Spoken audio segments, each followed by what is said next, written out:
अगर दोस्तों आपने भी बहुत बारी गुलाब का पौधा नर्सरी से लिया है और उसके बाद जब भी आप पौधा लगाते हैं केवल 1 महीना या 1.5 महीने के बाद पौधा सूख जाता है या फिर गर्मी आने में भी पौधा खराब हो जाता है, बहुत सारे जो आपने पैसे लगाए हैं, तो इस वीडियो को एंड तक देखिएगा।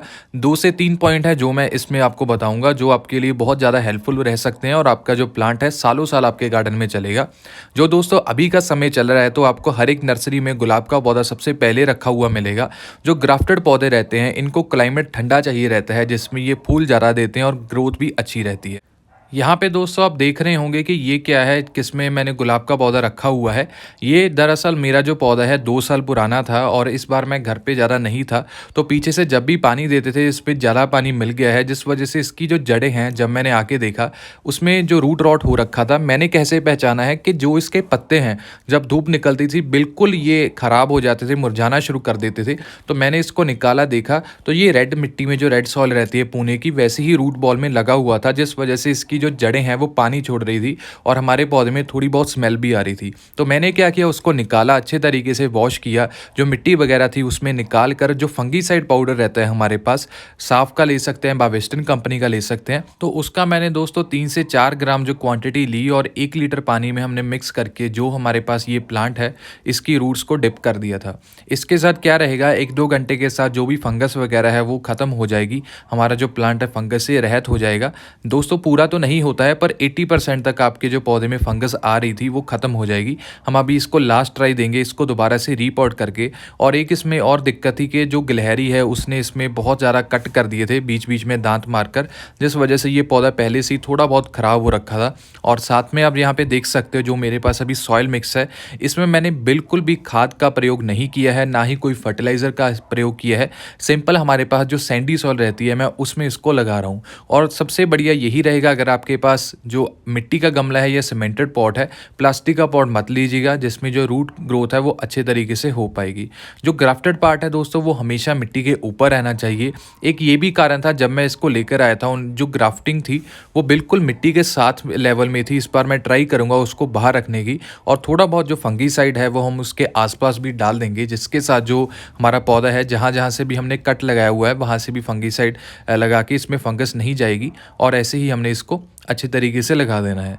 दोस्तों लगाने के बाद जो आपका प्लांट है इसको 2 से 3 दिन के लिए शेडी एरिया में रखिएगा। धीरे धीरे से जो धूप है रोज़ के रोज़ जैसे 1 घंटा या 2 घंटे धीरे धीरे से जो बढ़ाइएगा, जिसके साथ आपका जो प्लांट है स्टेबल रहेगा और आपके प्लांट में ग्रोथ है आनी शुरू हो जाएगी। ये मेरे पास एक बार पहले भी सेम चीज़ हुई थी जिसको मैंने रिकवर किया था, पर बहुत मुश्किल से रिकवर हुआ था।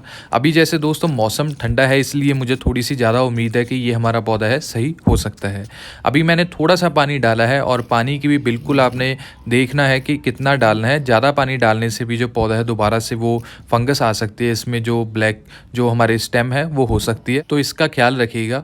और दूसरा दोस्तों ये भी आपके यहाँ पे बहुत बारी दिक्कत आती होगी कि हमारे जो पौधे रहते हैं वो बहुत हरे भरे होते हैं, पर एक आधी बार ऐसा हो जाता है कि हमारे पौधे के पत्ते पीले आने शुरू हो जाते हैं, ग्रोथ बिल्कुल भी नहीं रुकती है, पर जो न्यू ग्रोथ है वो बिल्कुल पीली आती है। इसमें दोस्तों ये कारण हो सकता है कि आपके पौधे में पानी बहुत ज़्यादा लंबे समय के लिए रुका रहता है, या फिर आपने ऐसे पौधों के आसपास रखा हुआ है जिनको आप रोज़ पानी देते हो, पर जो गुलाब है उसको देखकर नहीं देते हैं, उसमें भी साथ के साथ पानी डालते हैं। तो ये गलती होती है, पर इसको भी आपने क्या करना है, कोई ऐसा नहीं है कि आपका पौधा खराब हो जाएगा। सबसे पहली चीज़ यही करनी है, जो पौधे की ऊपर वाली मिट्टी है उसकी गुड़ाई कर दीजिए। गुड़ाई करने के साथ क्या रहेगा, जो हमारे पौधे में एक्स्ट्रा पानी है, जो एक्स्ट्रा मॉइस्चर है वो इवेपोरेट हो जाएगा, जिसके साथ हमारी जो मिट्टी है उसमें मॉइस्चर लेवल कम होगा और हमारे पौधे की जड़ों को ऑक्सीजन मिलेगी। जब पानी नीचे जैसे बॉटम पे ज़्यादा हो जाता है पौधे की जड़ों में, तब हमारे पौधे को ऑक्सीजन नहीं मिलती है, तो रूट रॉट होना शुरू हो जाता है। तो इसलिए जैसे आप यहाँ पे दोस्तों देख सकते हो, ये जो पौधा है इसमें भी ये प्रॉब्लम आई थी, पर ये अभी रिकवर हो गया है और ग्रोथ आपके सामने है, कितने बढ़िया तरीके से ये ग्रोथ कर रहा है। और गुलाब की जो 90% आपको प्रॉब्लम मिलेंगी वो ज़्यादातर पानी से रिलेटेड ही मिलेंगी, क्योंकि हमारा जो गुलाब का पौधा रहता है इनको पानी हमेशा देखकर ही डालना चाहिए, और हमें देखना पड़ता है कि कौन सा पौधा कितना पानी ले पाता है, तो उसके हिसाब से आप देखकर चेक कर कर पानी डालेंगे, कभी भी आपका पौधा है ख़राब नहीं होगा। और तीसरी दोस्तों हमारे पास जो चीज़ है, क्योंकि जब भी हमारे पौधे की न्यू ग्रोथ होती है, जब भी आप प्लांट को फर्टिलाइज़र वगैरह डालते हो, काफ़ी बार पौधे में जो पत्ते हैं उसमें कर्लिंग आना शुरू हो जाती है। जो ग्रोथ है वो तो होती रहती है, पर साथ में जो पत्ते हैं वो बिल्कुल सिकुड़ कर निकलते हैं। इनको दोस्तों रोकना बहुत ज़रूरी है। अगर आप इसको ऐसे ही नज़रअंदाज कर दोगे, इसके साथ जो दूसरे पौधों में भी ये कर्लिंग का इशू फैलेगा और आपके पौधे की जो कलियाँ हैं वो खिलने से पहले पीली हो सकती हैं या कोई बीमारी और भी लग सकती है। इसलिए यहाँ पे आप पहचान सकते हैं, अगर आपके पौधे के पत्ते भी ऐसे हैं जिनमें कर्लिंग वगैरह आ रखी है या फिर पीले धब्बे भी रहते हैं पौधे के ऊपर, जो आयरन की डेफिशिएंसी भी होती है, तो इसको रोकना बहुत ज़रूरी है। जो गुलाब का पौधा है ये मोस्टली जैसे बारिश का मौसम रहता है या फिर जैसे इसकी न्यू ग्रोथ होती है उसमें ऐसी जो दिक्कत आ जाती है, इसके लिए आपको कुछ और नहीं करना है। सिंपली अगर आपके पास नीम ऑयल है उसका प्रयोग कीजिए। जो नीम ऑयल है वो ऑर्गेनिक भी है और साथ में आपके पौधे में कोई भी कीड़ा पतंगा रहता है या फिर कोई भी ऐसा कुछ है जिसके जो स्नेल्स वगैरह हैं जो पत्ते खाते हैं वो भी चले जाते हैं। मैं दोस्तों क्या करता हूँ, जैसे मेरे पास जो भी पौधे रहते हैं उनमें कुछ पौधों में जो इंसेक्ट वगैरह लगते हैं, कोई भी प्लांट है, ऐसा नहीं है सिर्फ गुलाब, तो इसलिए मैंने क्या किया है कि 3 से 4 ml मैं 1 लीटर पानी में जो इंसेक्टिसाइड है इमिडाक्लोप्रिड मिक्स करके रखता हूँ और उसके स्प्रेयर के साथ हर एक पौधे पर जब भी मुझे लगता है कि कर्लिंग का इशू है मैं स्प्रे कर देता हूँ। ये दोस्तों मेरे पास 20 से 25 दिन चल जाता है और उसके साथ हमारा जो प्लांट है वो उससे रहत रहता है। तो ये भी आप एक चीज़ कर सकते हैं। और ये दोस्तों आपको मैं दिखा रहा हूँ जो मेरे पास गमले हैं, ये 7 इंची के हैं। ये मैंने जो पौधे हैं लास्ट ईयर खरीदे थे, जैसे सर्दी जाने वाली थी, मार्च या फरवरी के आसपास मैंने पौधे खरीदे थे। इसीलिए जब भी आप कोई प्लांट है छोटा लेते हो जिसकी जो 6 मंथ या 1.5 ईयर तक जो पौधा रहता है उसको हमेशा 6 से 7 इंची के गमले में लगाना चाहिए। कभी भी जब भी आप नया प्लांट लेकर आते हैं जो छोटा रूट बॉल होता है जिसका, उसको बड़े गमले में नहीं लगाया जाता है।